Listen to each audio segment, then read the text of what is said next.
बच्चों, आज हम पढ़ेंगे पाठ बाल गोविंद भगत। इसके लेखक हैं राम वृक्ष बेनीपुरी। तो चलिए शुरू करते हैं। सबसे पहले पढ़ लेते हैं पाठ का सारांश।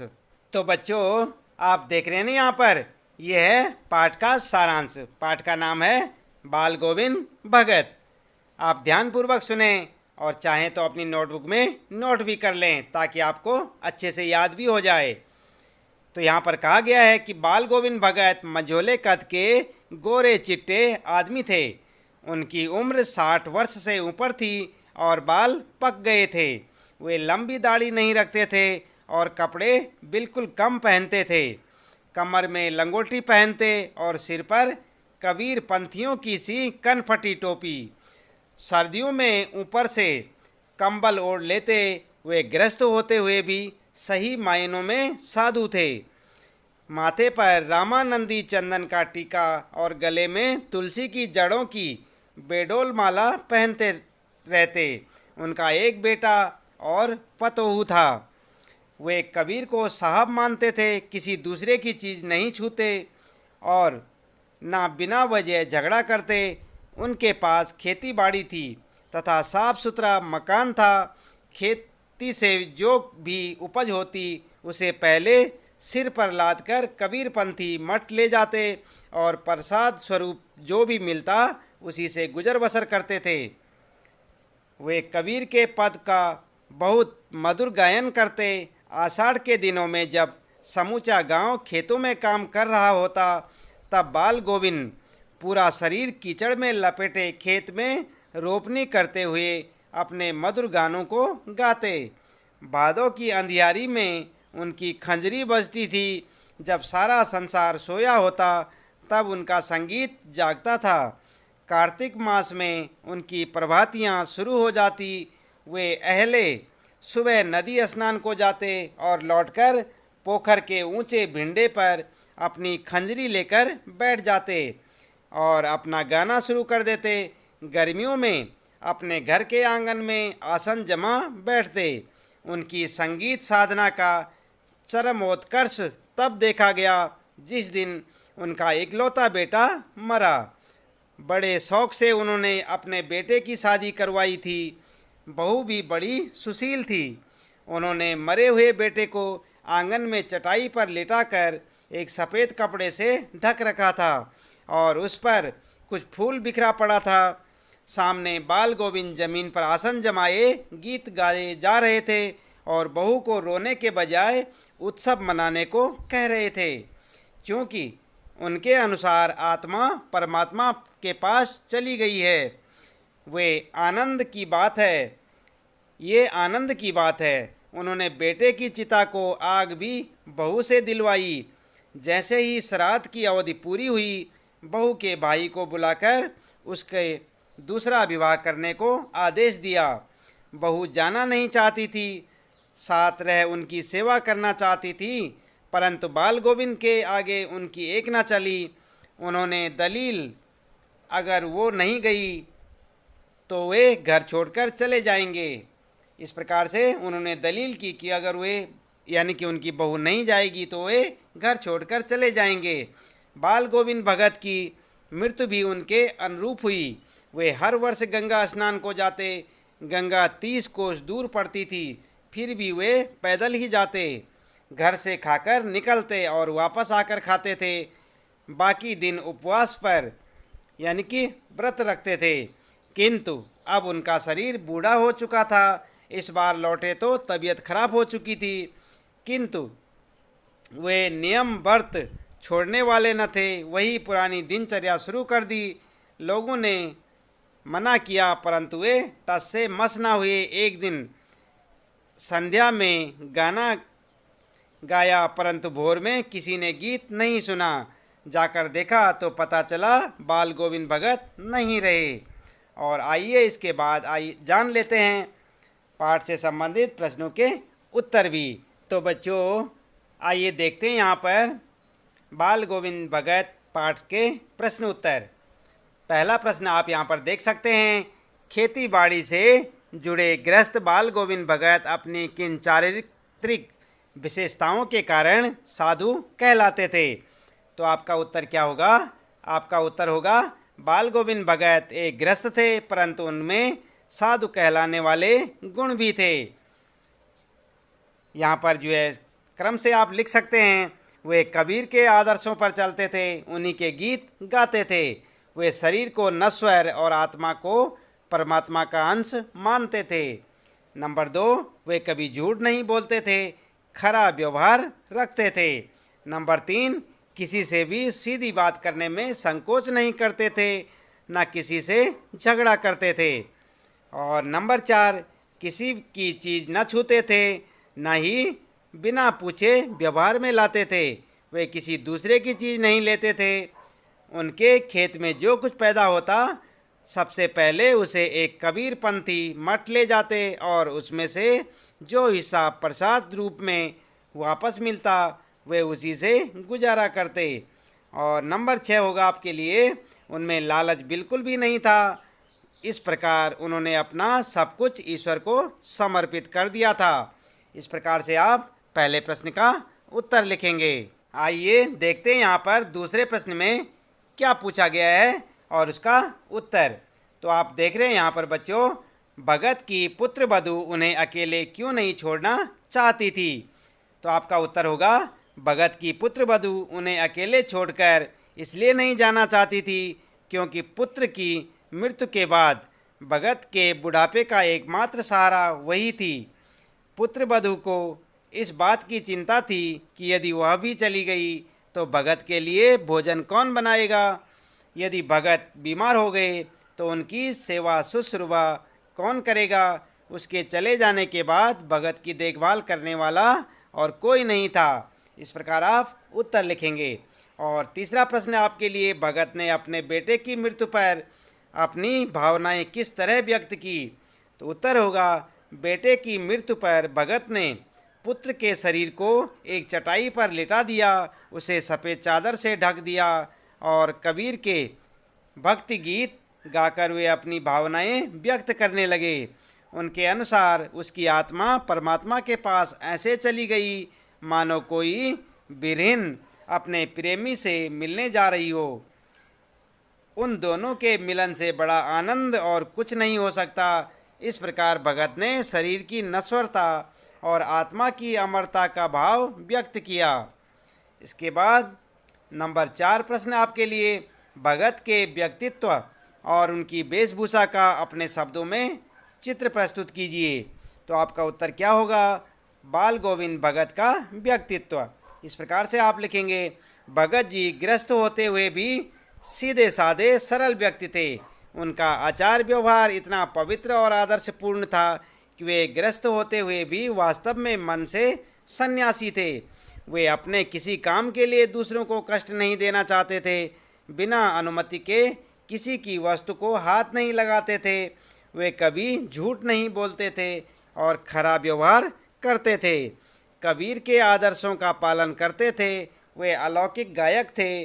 कबीर के पद उनके कंठ से निकलकर मानो सजीव हो उठते थे। आत्मा परमात्मा पर उनका अटल विश्वास था।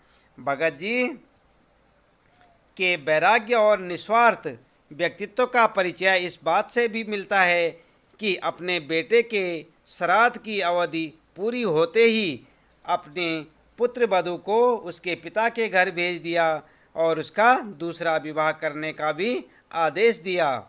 तो इस प्रकार से आप इसका उत्तर लिखेंगे। बाल गोविंद भगत की वेशभूषा।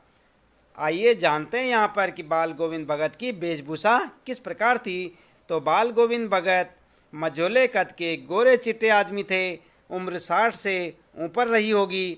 बाल पक गए थे। लंबी दाढ़ी व जटाजूट तो नहीं रखते थे, किंतु उनका चेहरा हमेशा सफ़ेद बालों से जगमग रहता था। कपड़े बिल्कुल कम पहनते थे। कमर में एक लंगोटी मात्र और सिर पर कबीर पंथियों की सी कनफटी टोपी। जब जाड़ा आता एक काली कमली ऊपर से ओढ़े रहते। मस्तक पर हमेशा चमकता हुआ रामानंदी चंदन जो नाक के एक छोर से औरतों के टीके की तरह शुरू होता और गले में तुलसी की जड़ों की एक बेडौल माला बांधे रहते थे। इसके बाद आइए जानते हैं यहाँ पर पांचवा प्रश्न का उत्तर। बाल गोविंद भगत की दिनचर्या लोगों के अचरज का कारण क्यों थी? तो आपका उत्तर होगा बाल गोविंद भगत की दिनचर्या लोगों के अचरज का कारण इसलिए बन गई थी क्योंकि वे जीवन के सिद्धांतों और आदर्शों का अत्यंत गहराई से पालन करते हुए उसे अपने आचरण में उतारते थे।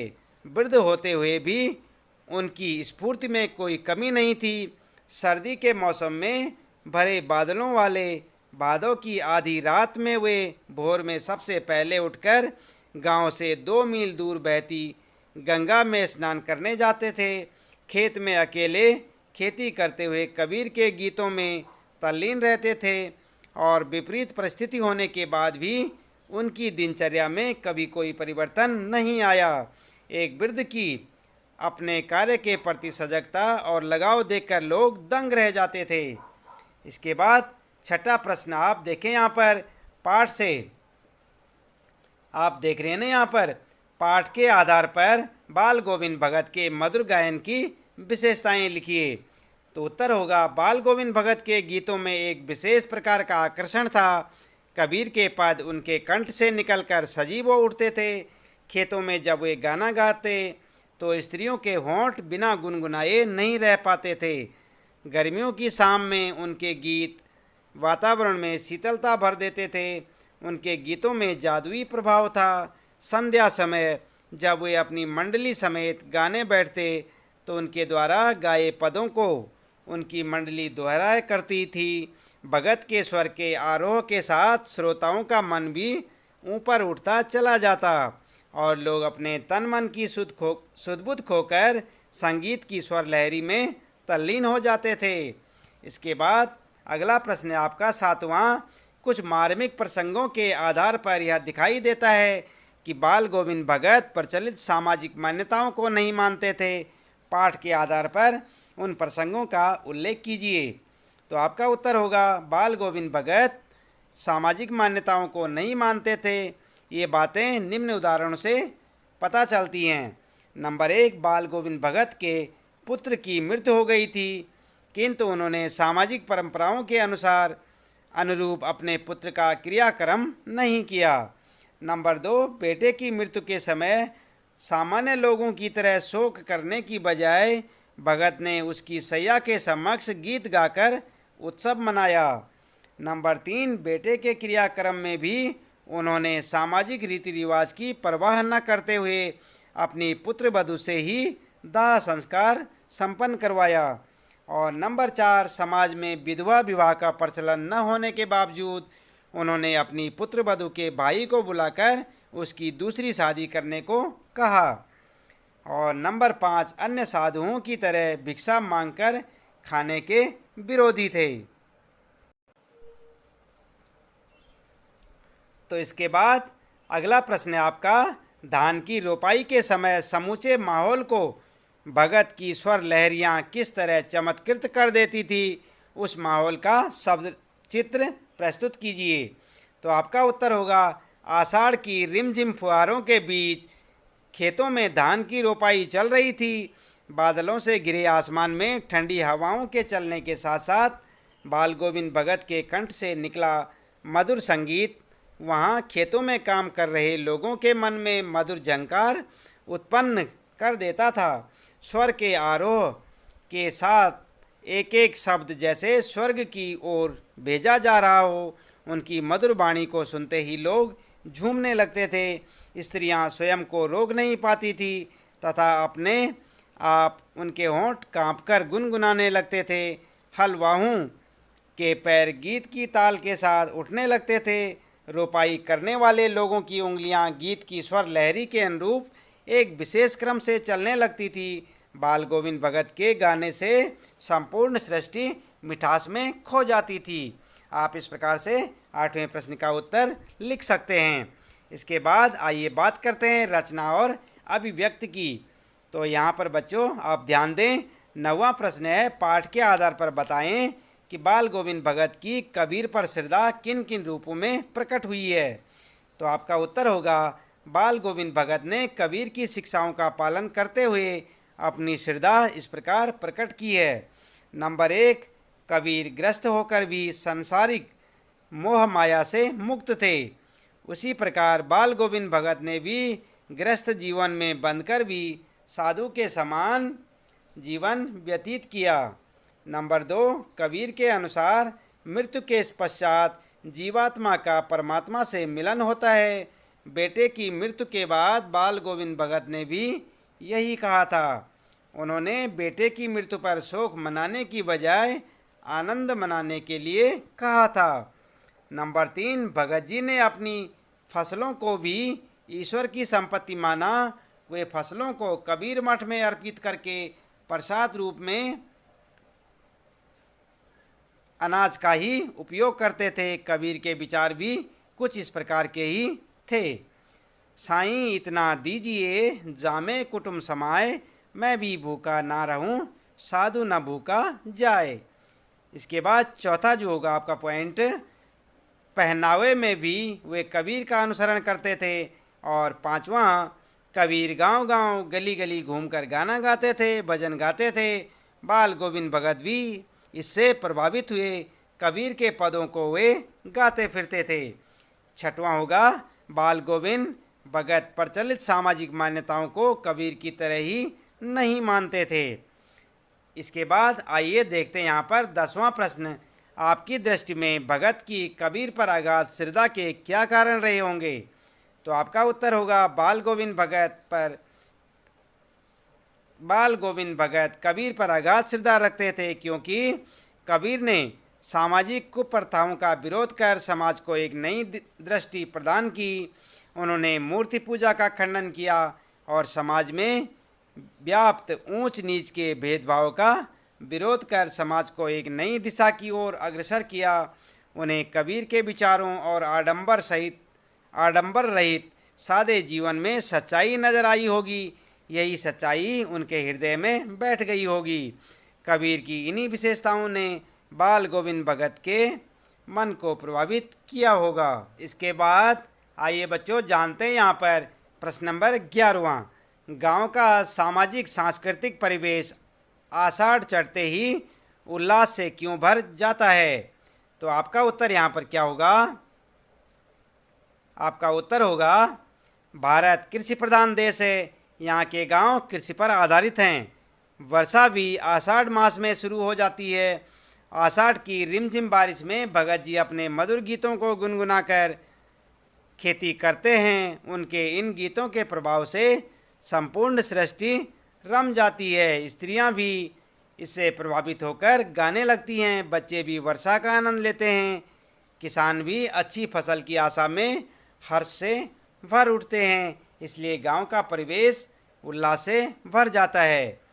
अगला प्रश्न 12वां, ऊपर की तस्वीर से यह नहीं माना जाए कि बाल गोविंद भगत साधु थे। क्या साधु की पहचान पहनावे के आधार पर की जानी चाहिए? आप किन आधारों पर यह सुनिश्चित करेंगे कि अमुक व्यक्ति साधु है? तो बच्चों आप इसे अपने हिसाब से भी लिख सकते हैं और आप यहाँ से भी देख सकते हैं। मेरे अनुसार एक साधु की पहचान उसके पहनावे के साथ साथ उसके आचार व्यवहार तथा उसकी जीवन प्रणाली पर भी आधारित होती है। सच्चा साधु हमेशा मोह माया, आडंबर युक्त जीवन, लालच आदि दुर्गुणों से दूर रहता है। साधु हमेशा दूसरों की सहायता करता है। साधु का जीवन सादगीपूर्ण और सात्विक होता है। उसके मन में केवल ईश्वर के प्रति सच्ची भक्ति होती है। बाल गोविंद का जीवन इसका प्रमाण है। इसके बाद 13वां प्रश्न आप देखें, मोह और प्रेम में अंतर होता है। भगत के जीवन की किस घटना के आधार पर इस कथन का सच सिद्ध करेंगे? तो बच्चों आप ध्यान दें, मोह और प्रेम में क्या अंतर होता है? मोह और प्रेम में निश्चित अंतर होता है। मोह में मनुष्य अब केवल अपने स्वार्थ की चिंता करता है। प्रेम में वह अपने प्रियजनों का हित भी देखता है।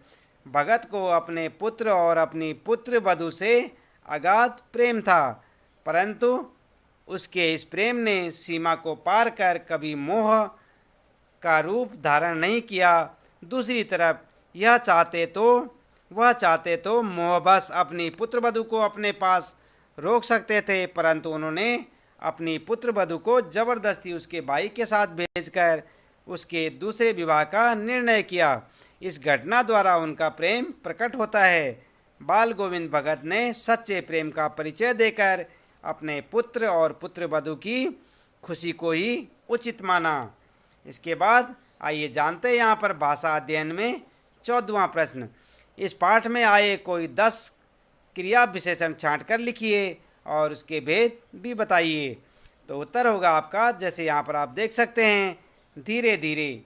पहला होगा धीरे धीरे, जैसे तो धीरे धीरे स्वर ऊंचा होने लगा, यह है रीतिवाचक क्रिया विशेषण। आपने क्रिया विशेषण के बारे में पढ़ा होगा। नंबर 2, जब जब। वह जब जब सामने आता है, ये होगा कालवाचक क्रिया विशेषण। और थोड़ा थोड़ा बुखार आने लगा, ये होगा परिमाणवाचक क्रिया विशेषण। इसके बाद नंबर 4 पे, जैसे कि उस दिन, तो उस दिन भी संध्या में गीत गाए, क्या होगा कालवाचक विशेषण। 5वां होगा बिल्कुल कम कपड़े पहनते थे, तो ये होगा परिमाणवाचक विशेषण। इसके बाद नंबर 6, सवेरे ही, इन दिनों सवेरे ही उठते थे, तो ये होगा कालवाचक विशेषण। और 7वां, हर वर्ष गंगा स्नान करने के लिए जाते थे, तो ये होगा कालवाचक क्रिया विशेषण। उसके बाद दिन दिन, तो वे दिन दिन छिजने लगे, तो यहाँ पर होगा कालवाचक क्रिया विशेषण। और हंसकर, यहाँ पर बनेगा वाक्य हंसकर टाल देते थे, तो ये होगा रीतिवाचक क्रिया विशेषण। और 10वां, जमीन पर, यानी कि जमीन पर ही आसन जमाए गीत गाए चले जा रहे थे या चले जा रहे हैं, ये होगा स्थानवाचक क्रिया विशेषण। तो इस प्रकार बच्चों, यहाँ पर जो है इस पाठ से संबंधित आपके प्रश्न उत्तर समाप्त होते हैं। आपने देखा, इस पाठ का सारांश हमने आपको बताया। पाठ का नाम था हमारा बाल गोविंद भगत और इसके लेखक थे राम वृक्ष बेनीपुरी। उम्मीद है कि आपको पाठ का सारांश, पाठ से संबंधित प्रश्नों के उत्तर अच्छे से समझ आए होंगे। आज के लिए इतना काफ़ी है। आपका दिन शुभ हो।